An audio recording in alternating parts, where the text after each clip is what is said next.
फिर शिव कथा सुनाएंगे।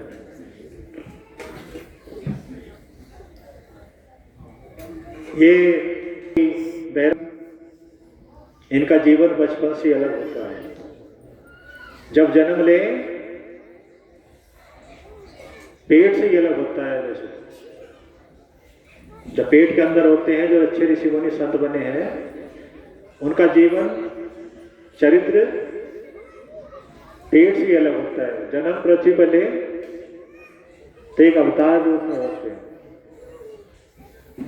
उन्हें हटाओ ना भक्ति से, रात दिन हटाओ, हटेंगे नहीं। तो पिछले जन्म के सन्यासी होते हैं, अगले जन्म में संसार का सुधार करने के लिए, संसार में शांति लाने के लिए महापुरुष बन जाते हैं, ऋषि बन जाते हैं, योगी बन जाते हैं। बचपन से सिखाओ कि भैया पूजा मत किया करो, तो मैं कहे नहीं, ये नहीं छोड़ूंगा, सब छोड़ सकता हूं।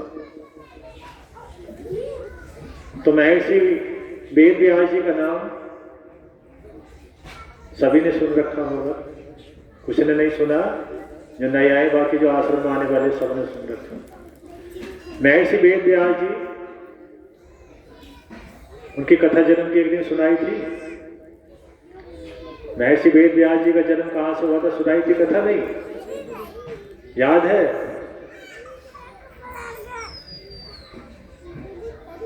सुखदेव जी महर्षि वेद व्यास जी के पुत्र हुए। और महर्षि वेद व्यास जी किनके पुत्र थे? महर्षि पराशर के। बताई थी? अरे बताया था, नाव में जा रहे थे, नाव की कहानी बताई थी ना। तो महर्षि पराशर के पुत्र थे वेद व्यास जी, और वेद व्यास जी के पुत्र हुए सुखदेव जी। तो ऋषियों के अधिकतर ऋषि होते हैं, तपस्वियों के तपस्वी होते हैं। तो तपस्या 18 पुराण महर्षि वेद व्यास जी ने रचना की। पराशर मुनि के पुत्र थे। अब इनके पुत्र जब हुए सुखदेव जी, तो एक बार विष्णु जी शेष यहाँ पर सो रहे थे, विश्राम में थे। लक्ष्मी जी सेवा में लगी थी, और विष्णु जी ध्यान करने लगे। सोते सोते जागे, और जाग के आंख खोली और आंख बंद करके फिर ध्यान करना शुरू कर दिया। और ध्यान करते करते मुस्कुरा रहे थे। तो माता लक्ष्मी कहने लगी कि स्वामी, तुम तो पार ब्रह्म हो, सगुण हो, निर्गुण भी हो, फिर तुम किसका ध्यान कर रहे हो? आंख बंद करके किनके ध्यान में लगे हो?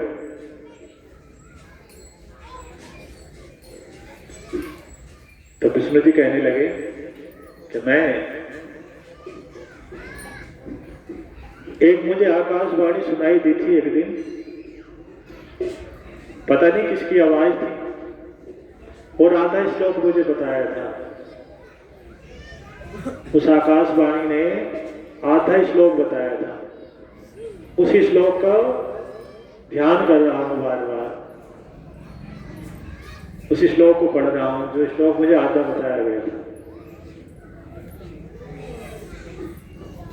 तो एक दूसरे को जानते तो हैं, लक्ष्मी जी जानती हैं ये परब्रह्म है, वो भी जानते हैं लक्ष्मी जी में मेरी शक्ति है, ये ब्रह्मांड माता है। लेकिन इनकी लीला है, अलग अलग युगों पर लीला दिखाई। तो लक्ष्मी जी कहने लगी, स्वामी क्या आपको पता नहीं वो मेरी आवाज थी? वो आकाशवाणी मेरी आवाज थी। मैं भगवती हूं, ब्रह्मांड को मैंने रचा है, मेरे कारण इस संसार में उत्पत्ति हुई है।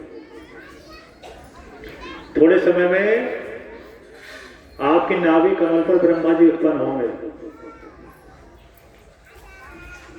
माता जी बता रहे हैं नाभि कमल में आपके ब्रह्मा जी उत्पन्न होंगे और ब्रह्मा जी को 2 असुर मधुकैटभ मारने दौड़ेंगे। माता जी ने पहला सारा वृत्तांत ब्रह्मा विष्णु जी को सुना रही। अब कुछ समय बाद ब्रह्मा जी प्रकट हो गए विष्णु जी के नाभि कमल पर। अब वो आधा श्लोक जो विष्णु जी की याद था वो ब्रह्मा जी को सुना दिया। अब ब्रह्मा जी भी उस आधे श्लोक को याद करके मुग्ध हो गए, वो भी ध्यान करने लगे आधे श्लोक का। तो वो आधा श्लोक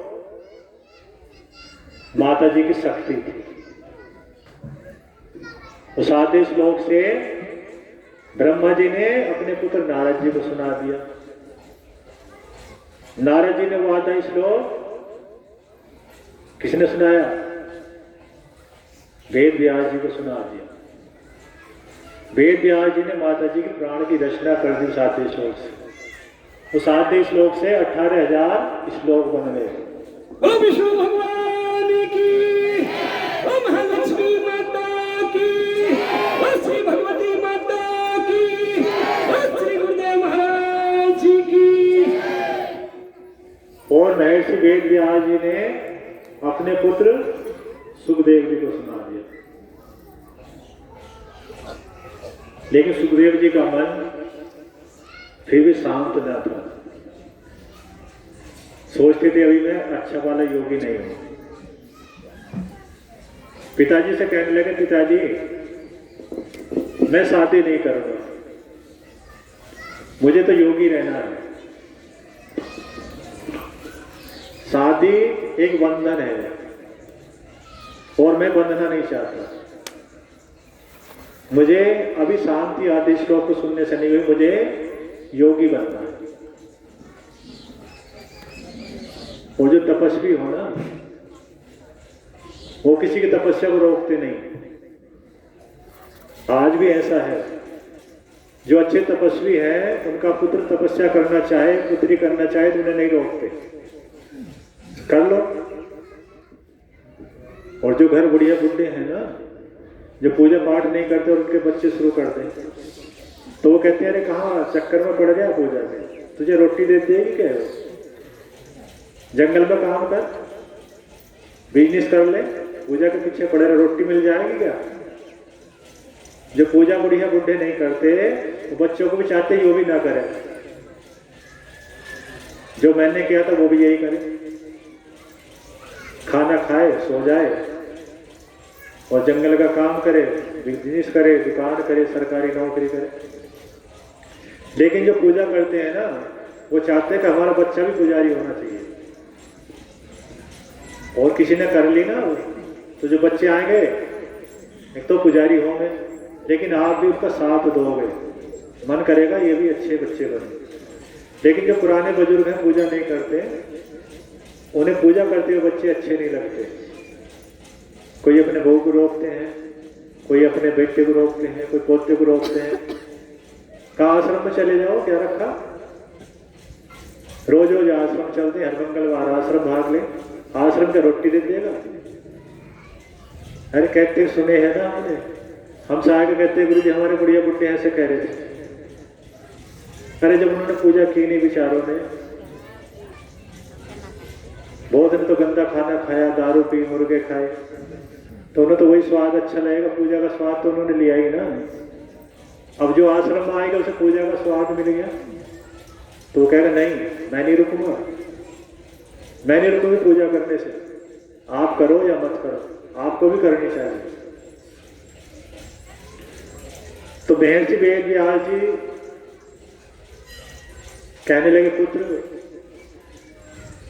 तुम्हारी ऐसी इच्छा है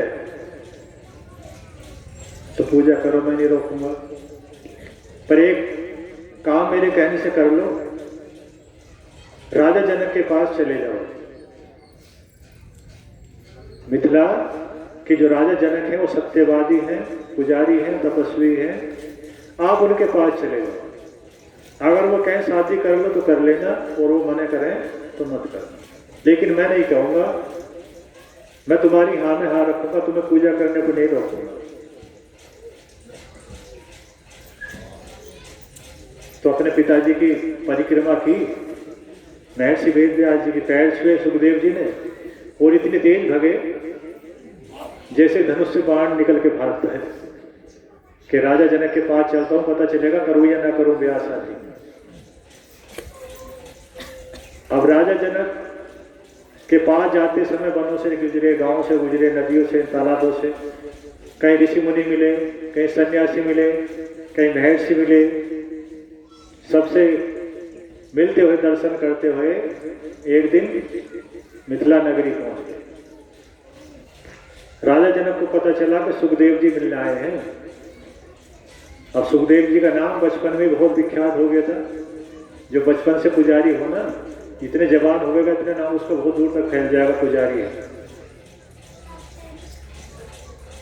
अरे पीछे वालों को बात जा रही नहीं, पीछे वाले बात मत करने लगना, आगे ध्यान रखो। जो कथा आज निकल गई फिर हो सके कभी बहुत दिनों में नंबर आए। और ये ढूंढ जो अपने आश्रम का कथा चल रही ना, ढूंढने से कम हाथ लगेंगे।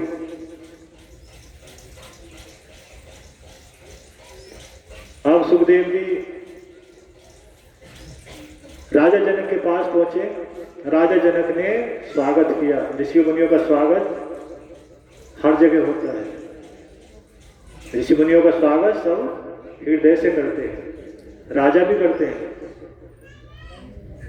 राजा अपने से बड़ा मानते हैं, और ऋषि मुनि राजा से बड़े हैं। आज भी प्रधानमंत्री से और राष्ट्रपति से बड़े सन्यासी हैं। सन्यासियों को पैर छूते हैं प्रधानमंत्री भी, राष्ट्रपति भी छूते हैं, मुख्यमंत्री भी छूते हैं। अब राजा ने पैर छुए सुखदेव जी और स्वागत किया कि बड़े भाग्य सुखदेव जी हमारे पास आए। बोले मैं पिताजी ने भेजा, आप सत्यवादी हैं, सच बोलोगे, और गृहस्थ में रहने के बाद भी सन्यासी हो। मैं ये राय लेने आया हूं कि मेरा मन रात दिन तपस्या में रहता है और मैं शादी नहीं करना चाहता। तो राजा जनक कहने लगे कि सुखदेव जी पहले सन्यास आश्रम में रहना चाहिए, फिर विवाह शादी कर लेनी चाहिए, गृहस्थ आश्रम में आ जाना चाहिए, और गृहस्थ के बाद वानप्रस्थ में आना चाहिए, और वानप्रस्थ के बाद सन्यास में आना चाहिए, मोक्ष मिल जाएगा। अब राजा जनक का उत्तर सुनकर सुखदेव जी बोले, क्या गृहस्थ में भी तपस्या हो जाएगी? क्या हो जाएगी? गृहस्थ में भी तपस्या का जीवन जियो, घर गृहस्थी के कार्य करो और तपस्या में लगे रहो। लेकिन हे सुखदेव जी, अभी तुमने संन्यास ग्रहण कर लिया और तुम्हारा मन भटक गया, किसी कारण से इंद्रियों में चला गया, वासना में चला गया, तो जीवन बेकार हो जाएगा। जवान अवस्था में बलवती तीन के ऊपर काबू पाना बहुत भारी काम है, तो विवाह कर लो। संन्यास लेने के बाद अगर भटक जाए तो फिर पतन इतना होता है कहीं के नहीं रहते। सुखदेव जी जनक जी से विदा लेकर अपने आश्रम में आए, पिताजी के आश्रम में, और पितरों की कन्या थी पावनी पेवनी, उनसे शादी हो गई। पेवनी से शादी सुखदेव जी की हो गई। अब सुखदेव जी के 4 लड़के हुए, एक लड़की भी हुई, लेकिन मन भक्ति वैराग्य में लगा रहा, तपस्या चलती रही। और कुछ समय बाद हिमालय पर्वत पर पहुंच गए और योग साधना में समाधि लगा दी।